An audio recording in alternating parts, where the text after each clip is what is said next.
Hi guys! So, kanina pagpusa ko ang a day in my life. So, ari magluto na po ninyo og isda nga pinirito. Very simple ra kay ni ato lutoon nun kay medyo api kita sa oras. So, mauna siya, dali ra kayo no. Igo lang na ninyo ipanglunod ang kanang mga isda niya. Duha ra po ni kabuk. Awa ako Skyflex. Ato sad ni i-flex kay wala intaw ni siya ilami nga sudan for today's video.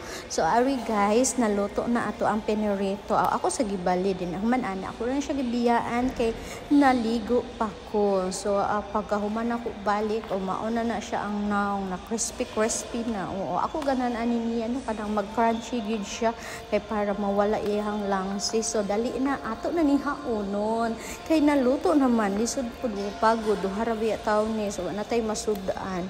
Human ani o syempre unsa may ato buhaton mangaon na dayon ta ay kani mao ni ato sudan niya. Nipalit pud di ay ko ani mga sudan nga kaning baligya sa gawas ba.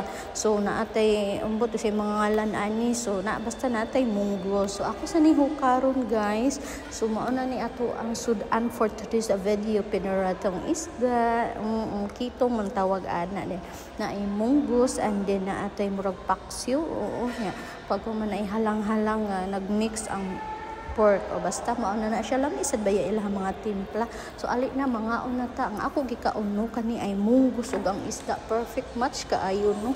Syempre ulan-ulan man karon, so kailangan natog sabaw-sabaw. Oo, ako man sad ang tipo nga ganahan jud ko kada kaon na sabaw-sabaw. Ambot lang makisabaw gid kay ko kay para dili kay ugaw kay feel na ko ugaw kay sa tutungnan ko wa jud ko sabaw. Oo, mura lang gula nagkaumalags na kung walay sabaw. So mauna na siya, ali na mga unata ninyo, we're in a hurry na kay apikin na jud sa oras, awa in town nang luspad pa ko kay kulangan lagi sa oras kay naglami man natutulog kay ulan-ulan siya. Human ana guys mo ko ana ta get ready na ta kay padulong na ta mo work. So I am wearing with my 2 inches nga sandal kay di ta pwede mag-shoes kay very maulan-ulan, dili na to matag-an kung unsa pa ang panahon. So diri na lang kutob guys. Daghan salamat sa pagtanaw sa akong video. Bye bye, see you sa next vlog. Very traffic man.